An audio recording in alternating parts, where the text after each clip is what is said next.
Well, welcome into the Backroads Build podcast. I'm Ben, and on this episode, we had the pleasure of speaking with an award-winning artist, author, and photographer, as well as an avid conservationist. He's written many guidebooks that have mapped out different waterways, and some of these books have actually saved lives as they've provided information on the waterways that were either incorrectly cataloged before or just simply were not cataloged at all. He's also done a lot of conservation work in the Temagami area, and he also worked on a little movie you might have heard of called Grey Owl, which starred a certain former James Bond star, and he actually got to spend a few months with that former James Bond actor, teaching him how to paddle a canoe. He also got kicked off the credits because of the arguments he had with the producers over how real or not real certain events in that movie took place. All of those stories and more are coming up.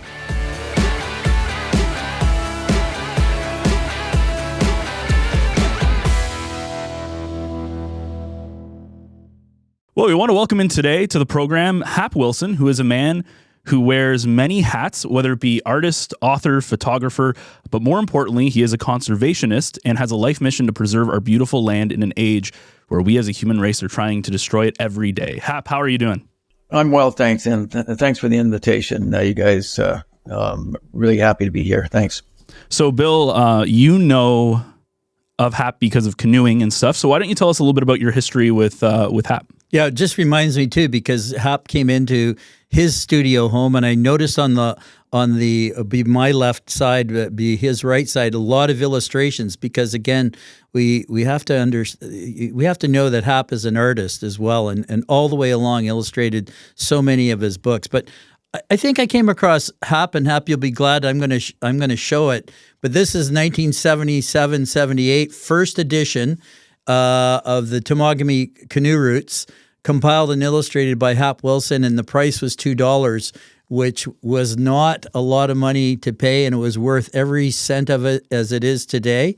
And actually, I was thinking, I wish I would have got this signed. Maybe I should send it to you sometime. And it's a little dog-eared because I've used it so much. And so I came to know Hap through this.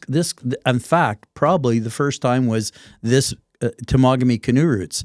And Hap's going to tell us about how that evolved in time. But he is, whether it's Omer Stringer and people like James Raffin, Hap is a legend with regards to canoeing, and we're gonna get into that, Ben. Absolutely, Hap. One of the things that I wanted to kind of ask right off the bat was just what sparked the fire for you when it came to how you live your life and nature and all of that? Well, more currently, my wife, certainly, she's the spark in my life, for sure. I mean, way back, I have to go back when we had a family cottage in north Peterborough in the Kawarthas, and my father was making survival films of all things for the Department of Lands and Forest, and we often had First Nations elders on the set, and one in particular. And he would take my brother and I out in the bush and teach us campcraft and, how to orient ourselves in the bush without trails, boiling water in a birch bark bowl and paddling skills, all that great stuff that our First Nations are best at.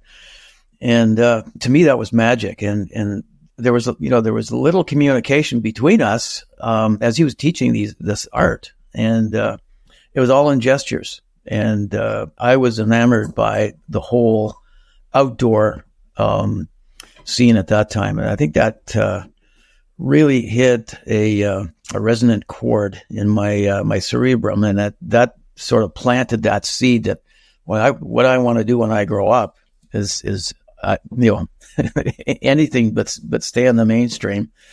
And turned out I certainly wasn't corporate material, so I had to do something. And canoeing seemed to be the venue that basically chose me. because I wasn't really good at anything else at the time. So it all worked out. Just imagine you got to do, and I'm somewhat the same with the Canadian Equality Center, but you got to do what you wanted to do in life, and many people have things in common. I mean, I have canoeing in common with Hap, but the other thing, around about age 12, you went down the Mattawa River and you got hooked on paddling. I remember as a teenager, that was my first trip, and I got hooked on. Of course, at the time, we didn't know what we were really doing. There was no one probably to show us, maybe some minimal stuff, but then, of course, it opens that gate. It opens the many chapters of our life that we spend outdoors. But can you remember that trip down the Mattawa? Yeah, my long-term memory is really good. My short-term memory, not so good. So I remember it vividly because, well, first trips are always, indelibly etched on your psyche. And I was with my cousin. My uncle had a home in North Bay near Trout Lake, and that was a home base for several trips after that. And I was a young lad. My cousin and I, took the 14-foot cedar canvas canoe and went down. And we went partway down the Mattawa, but it was terrible weather. I just remember sleeping in a tent, no bug screen, no floor. The wind was just assaulting the forest trees. The trees were crashing down, and we both thought we were going to die. But when we got home, we thought that was the greatest adventure. That was just tickling the senses, and there were certainly, I knew there was more to come after that. And I think when I was 15. I did the whole river down and back, and it was just that opened a door to exploration for me at that point. Yeah, we're going to fast forward kind of into the 1970s, and I think when I look back at your career, a couple of things come to mind. One, canoe route and canoe route maps really didn't exist. I mean, I think you can lay claim, along with some others, that you really kind of got into that. And of course, it ended up to be a job with I don't know if it was still Lands and Forests or then evolved into the M&R, but nonetheless in the Temagami area, and how important that was. And then the segue, because at that particular time, the Lady Evelyn Smoothwater Park was not a park. But maybe first of all, talk about the importance of doing detailed canoe routes with illustrations. I mean, when you read any of your books have to do with canoe route descriptions, the detail is there. Where you should run the rapids. Here's the portage of this west or east side of whatever. But tell us how you actually discovered that meticulous nature of what is needed with good canoe route descriptions. Well, I've been an artist all my life, since I was a young kid. Even before I was interested in canoeing in the outdoors, I was just drawing, scribbling, and I got reasonably good at it. And after high school, I started my own business north of Toronto. I was living in a renovated chicken shack north of Toronto in the country, and I'd be doing bar mitzvah invitations and working with card companies. And I had some big clients back then. I passed up a job as an illustrator for Simpson Sears at an exorbitant wage. And I remember sitting across the desk from the manager, offering me all this salary in an office. And I was like 20 years old. And I said, yeah, but I said, when can you start? Can you start this week? Back then illustration was still a way of advertising. And, I was a pretty good illustrator. And, but the crux was that, he said, when can you start? Can you start now? I said, well, no, I'm going on a canoe trip. And so right then and there, I could just tell by the look on his face, well, you're not going to really work out with us. I don't think it's going to work. So it wasn't the money. It was I was an illustrator. And part of that was looking for new places to go. And, I'd traveled in my teens. I went all through Algonquin Park and Killarney, all those places. And my math teacher introduced us to Temagami way back 1969, and made my first trips there. And so for the first several years, I traveled the whole district, and I'd spend 5-6 months from ice out to ice in, paddling and exploring Temagami, and I just loved it. It was so far removed from the tended trails in in the busy campsites of Algonquin. And this place was the same magic that I experienced from that first Anishinaabe elder that taught me a lot of crafts. And so I traveled for good 5 years doing this, 6 months, 6 months in a little shack doing artwork that would grub stake, 6 months canoeing up in Temagami. And but I also saw the damage that industry was doing to, and I realized that these are old, thousands of years old, what they call the Nestogan canoe routes, canoe trails. And there was no protection for campsites, portages in particular. And a lot of clear cutting was going on in this pretty sensitive area, but we didn't really there wasn't an environment movement at that time. And I remember getting involved in the environment in 1972. And oddly enough, that was when Greenpeace started on the West Coast, but it also started in Temagami in 1972. And I got really actively involved because Temagami gave me so much and I wanted to return, the favor. Basically, I went to the ministry 1976 and I pitched an idea. Well, here you've got a waterway park. It's the Lady Evelyn River was the only park, and it was getting there was more traffic on the Lady Evelyn River back in the mid 1970s than there is today, and people gravitate towards parks. It's kind of a natural thing that people do because it's there, and but a lot of logging going around on in towards that central core of Temagami, that beautiful area that wasn't logged previous to 1940. And so I went to the ministry and I pitched an idea. Well, let me do an inventory and we'll map these areas out and get the detail. So you've got an inventory for better protection of all these ancient travelways. And so luckily I had my supervisor was a closet environmentalist, and he said, that's a great idea. Less work for the ministry because anybody coming in wants canoe routes to book it. This consolidated account is, it's over the counter purchased. Like you say, $2 was pretty cheap back then. It actually cost them more to mail them out to people than it did the money that they were making off it. So that was the idea was kind of twofold, was to spread the traffic out over a much larger area. And interestingly, Temagami, a lot of people get confused about Temagami. Temagami is a town, Temagami is a large lake, and Temagami is a wilderness area, which actually mirrors the Nadaki-Manan, which is the traditional territory of the Anishinaabe people. There's 3 First Nations, 2 on the outskirts of Nadaki-Manan, certainly the Temiagam Anishinaabe, that is their traditional territory. And it mirrors the canoe routes that I mapped out. And so luckily that actually afforded better protection and more opportunities for people to explore what Temagami offered. That was very important to me because of the pressure that was put on one small area in Temagami. And it seemed to work. And unfortunately, that was Temagami district office, which is no longer there. It's incorporated into North Bay now, but there was 4 administrative districts in a 10,000 square kilometer area. So it was a lot of paddling that one season. I think I did over 3,500 kilometers with my first wife, and I did that back in 1977. We mapped that whole area out, and the other districts didn't want anything to do with it because they didn't want to have to maintain the trails after they were advertised basically in the book. So there was no money in Crown Land recreation at that time. So, but it was a success story. The book was published and we sold out the first thousands of copies in the first season. It was very popular.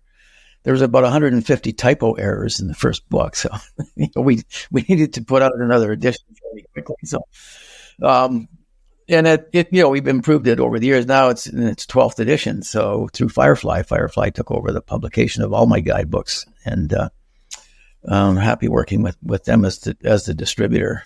And and with the other books, the same. For the rivers of the Upper Ottawa. If you look at the Des Moines River, I took a chance when I started detailing rapids and how, based on the International River Grading System, which is kind of a loose analysis of water flow over drops. So and everybody has their own calculations as to river grades. But that was my first guidebook on the Des Moines, on the Ottawa River, and it really took off, and it's still, without any changes, is the go-to book for navigation. So I used that as the template for all my explorations, and a lot of detail that went into each set of rapids that are found in my books. And again, it's not really to make. Certainly, it makes life easier for the adventuring paddler, but the emphasis behind the later edition of the Des Moines book, which expanded into rivers of the Upper Ottawa, was again to spread the traffic out because there are too many people going down the Des Moines. So there's, we tend to love things to death if it's overused. So, and the Three Sisters now, the Noir, Collonges, and the Des Moines, we're looking for better protection status and the uniqueness for that area. And river in the Manitoba book, for example, too, was another coup for me, because it was 19 rivers that were in some way threatened, and so that was a 5-year mapping project for me, and several thousand kilometers of hard slugging out there, and adventures fill volumes right now. So anyway, I hope that answers your questions. But people really, I think they respect the work that went into these books, and I'm happy that like for the Missinaba book, it actually helped save lives on the river, because before that there were many mistakes on the topographic series maps, and the guidebook tended to relieve that stress, and the accuracy aided paddlers, for safe trips down that remarkable river. Yeah, for listeners, I'll just mention the Missinaba, and I've done stories on that, and I actually quoted Hap out of a Toronto Star article, because at Thunderhouse Falls, eventually it is tricky, and you have to know where to take out. And finally, they put up a sign, because there was a number of tragedies there over time, and it was a mapping error. And we could talk about that forever, but that was a mapping error. But I did want to tell the listeners too that we've had James Raffin on the program, and of course he's doing a book on Craig MacDonald. But I want listeners to know that Hap was doing the same thing. I mean, Craig is an ethnographer, but the Snoqualmie Trail System and the original Anishinaabe names, Hap was doing the same. So that's just it all goes part and parcel, I think, Hap, with that evolution of the Lady Evelyn Smoothwater Park. I know there was other people, but that whole environmental movement, of course, swelled up with the Red Squirrel Road blockade, and eventually the whole aspect of park planning and things. I'm sure because you were there at the beginning, and the whole Temagami area, as you've explained, is a real gem. But and there's more work to do in the park planning process, especially when we look at the maintenance of canoe portages and signage and like. And but any other comments about how? And I'm sure you're very pleased with that park planning process. At least there was no park planning process, and then got that started. But any comments about that? Maybe it's in terms of a story that you can recall. Yeah, and I've just started maybe writing some stories about Temagami, and there's a book there, from the get-go, and the environment movement, percolating, in the background for many years, and then exploding really, with the Red Squirrel Road issue. And that, when I was with the Ministry of Natural Resources, I was hired as their field specialist and cartographer, and I worked for months with the lands planner on the first draft of the Wilderness Park. And we used the Sensitive Features Report, which is a 3-binder catalog of all of the archaeology and the ANSI sites, all the sensitive features in Temagami. So we used that as our basis, and we managed to project what we thought was the best opportunity to save 93% of what was in those sensitive features. When regional got involved, they carved off probably at least 50% or more of what we had designed that would have been what we feel at the time would have been the most sensible park system. And then through the years, we ended up getting a very small park system, based on a lot of the logging operations at the time. But they've added on waterway parks and conservation reserves. And if you can see donut holes left in what we had first designed for the wilderness park. So that's a contentious issue. And there's still 3 or 4 prime smaller river systems that have no protection status in a lot of the old growth forest within that dome. And that's, it's a dome like the Algonquin Dome. The Rock Knob uplands of Temagami are a very sensitive feature. And you look at the geophysical area and the geofluvial nature of the dome in Temagami. All those river systems, Montreal, the Sturgeon, all those rivers flow off the dome. And then we've got, certainly the whole aspect of the last vestiges of red and white pine in North America, in Temagami. Aurora trout, it's the only species found in the world in that park system. All the other features, the tourism predated logging in the core area by something like 40, 50 years. And a lot of these areas that are now threatened because there is no protection status. So park systems, we're deficient in this province as far as protected land. The more people want to use park systems, the more pressure is put on the small park base that we have. A lot of examples. And it's a contentious issue where parks are expensive for a lot of people now. They can't take their families because it costs as much as it does camping on a road trip, basically, in the car camping parks, and it doesn't stay in tune with, I think, the general population that should be able to travel in these park systems and their other areas at a relatively low cost. We don't know where the money is going in. Certainly isn't going into the maintenance, interior maintenance, because a lot of the parks, and especially areas outside of parks that are utilized by backcountry tourists, are not maintained anymore. Not like when I was with the Park Service and a park ranger back in the days, where we didn't matter whether it was parks or Crown land. We did all the portage work, regardless. Yeah, things have changed, and I'm going to let Ben get a word in edgewise, but I want to go back to that comment about core tourism back in the day, because tell us a story about 1998 when Pierce Bronson, a former 007, did the movie, played the role of Grey Owl, the great conservationist imposter. But tell us a story about how you had to teach him how to paddle. Yeah, that was bit of an odd story. We had a small group forming. It was I think called Rivers Canada at the time, and we were trying to get some emphasis from celebrities in that. And I know Jake Eberts was involved, who was the co-producer of the Attenborough film Grey Owl. And I know I can't remember. I think I sent a fax or a letter to Jake Eberts, and I said, "Look, there's so many movies out there where the prime actors can't paddle a canoe." And I say, and then jokingly I said, "Well, I could teach him the guide stroke, where he would have learned that from the Anishinaabe at Bear Island." And let's keep it more representative of the time and the period and the skills that were involved. And a few days went by, and then I got a call from Jake Eberts, and he said, "Listen, you're going to get a call from Pierce Bronson tonight."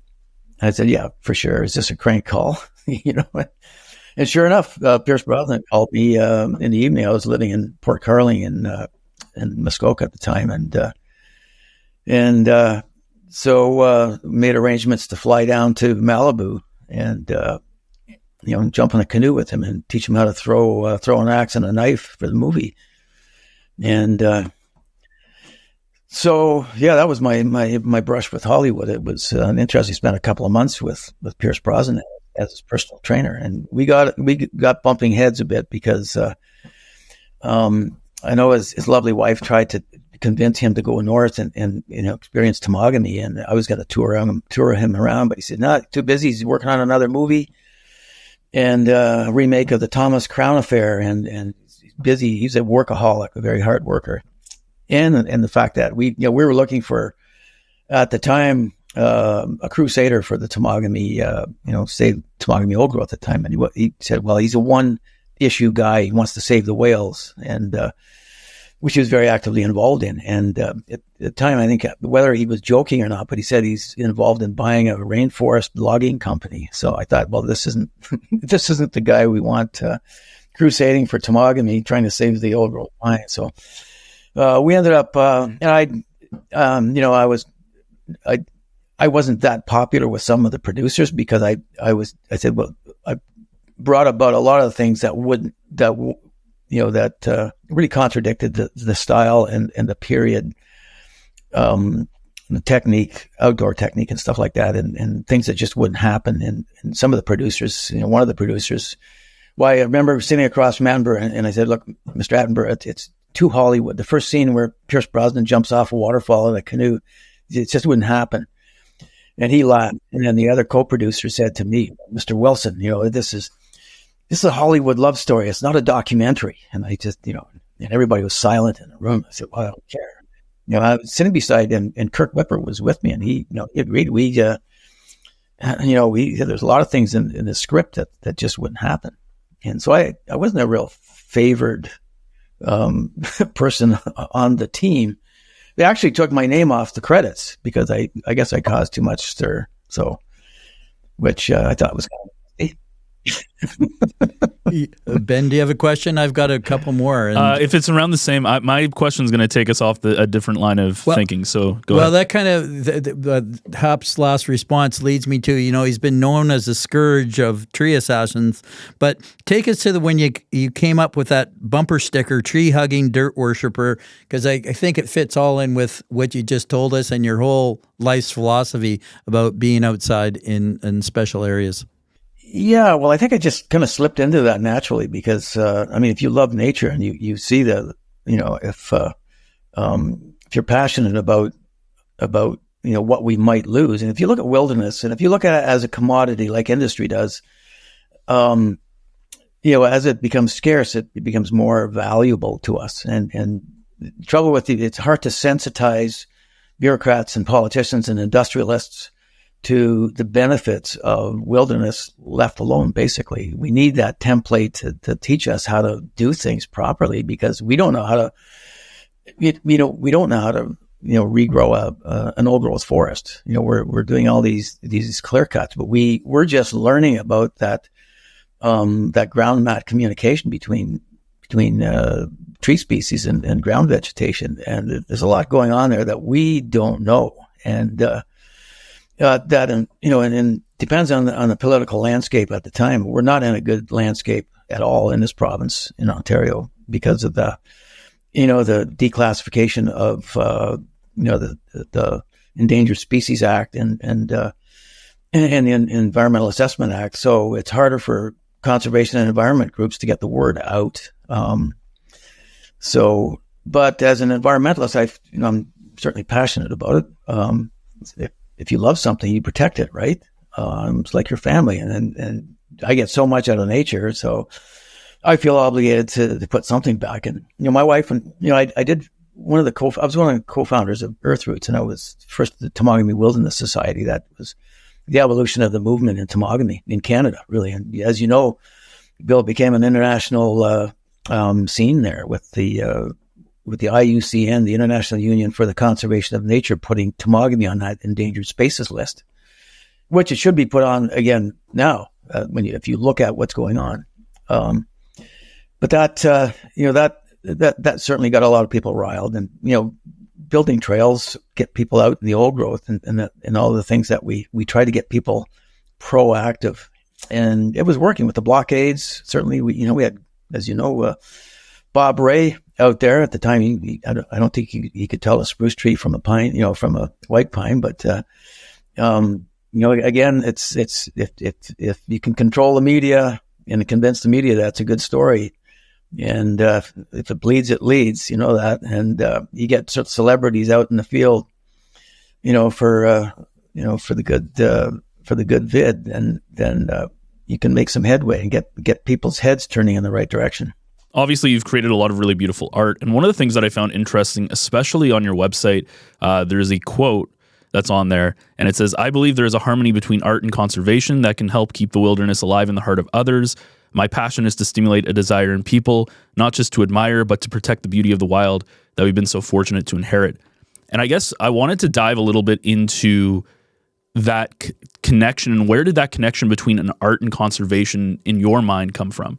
Well, art is preservation, really. It's preservation of a thought and really of experiences, and it comes from within. And I think it's the same with photography. It's the same with dance. It's the same with music. It's the same with any of the arts.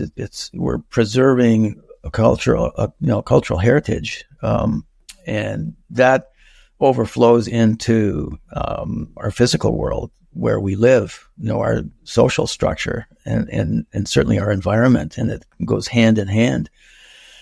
Communicating what's out there when people can't get out and see what's going on out in our country. I mean, a photograph they say it's worth 1,000 words. Same with art. It inspires people, and it shows the beauty of what's there, and the importance of protecting, what we've got there. So it was an easy fix for me, starting at an early age to draw things. I used to go around. My first art experiences were riding around in a motorcycle all throughout southern Ontario, jumping fences and doing sketches, sitting there in a field, drawing sketches of old dilapidated barns, before they completely collapsed. And I did a series of barns in Ontario that was quite well received. And again, things that we're going to lose, to me, is very important. Old houses, old buildings, old trees. For example, if you want to look at the nature of old growth in our world, in our countries, and the loss of that, that part of our natural heritage, natural beginnings, and look at the species, the animal species, wildlife species that we've lost throughout the decades, especially lately. So, yeah, just to answer your question, that art is a reflection of what's happening in the world today and what we need to examine more closely. Cabin Falls is your pride and joy and your retreat for so many reasons. When I look at the Temagami Wilderness and the whole area, I mean, Florence Lake is one of my favorites. When people ask me, that's my go-to. But maybe of all those years of tripping, and maybe mention a couple of your favorite spots in the Temagami Wilderness.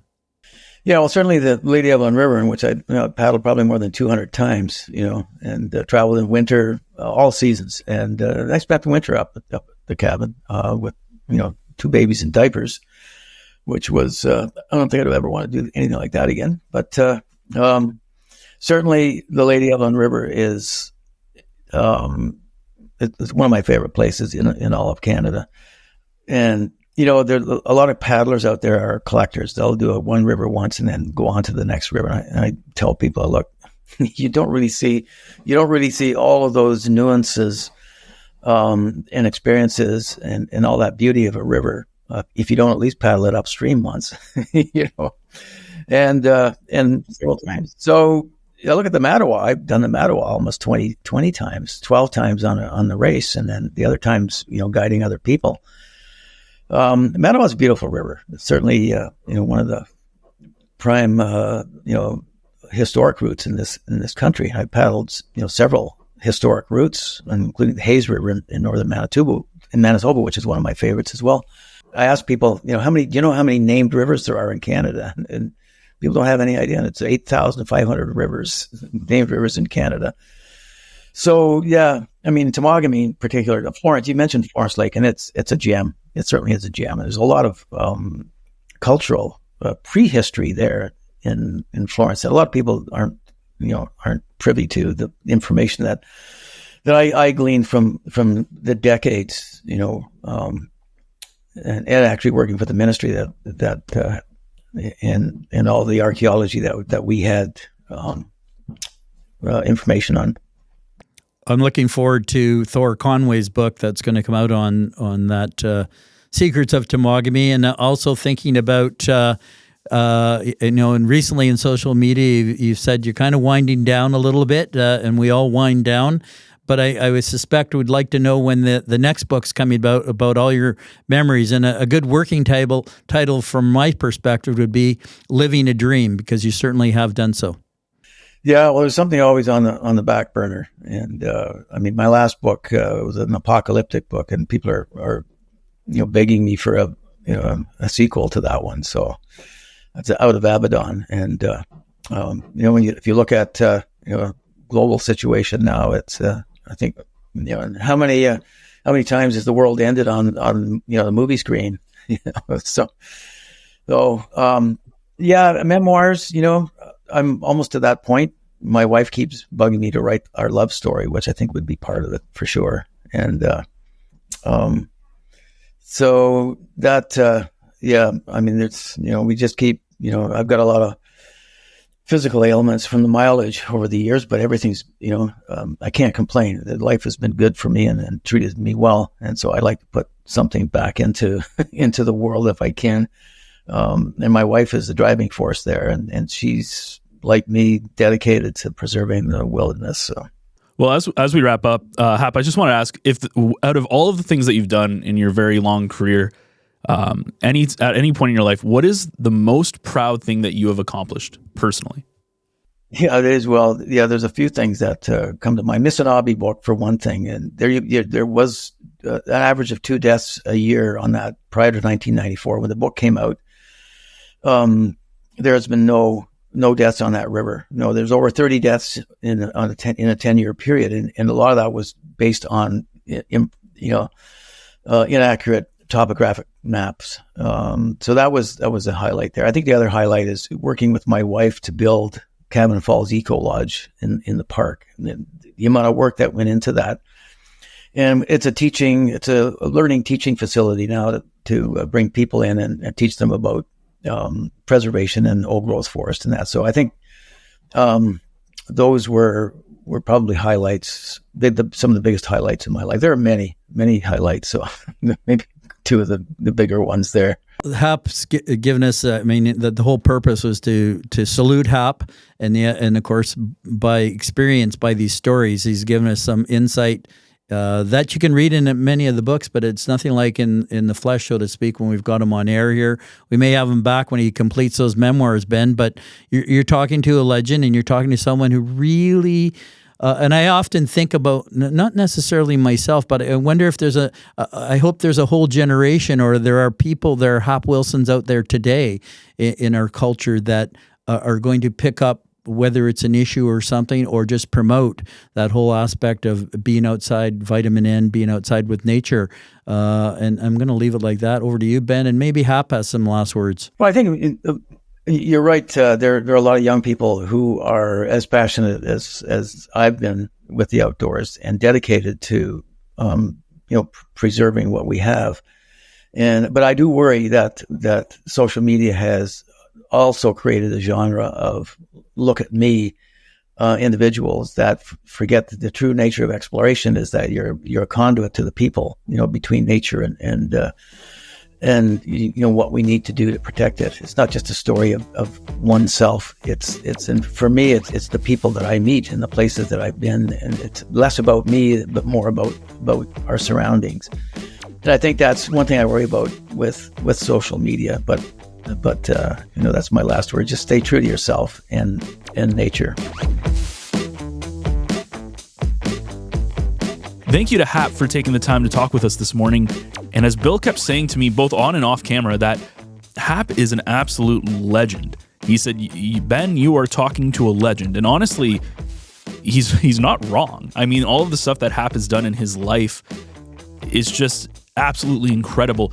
And he most certainly has made a huge impact, especially in not just Ontario, Northern Ontario, but in the Temagami area with his conservation efforts, and again with his guidebooks that we've talked about, and even his art, which is absolutely phenomenal. And if you actually want to check out his books and his artwork and all that stuff, you can check out his website over on hapwilson.com.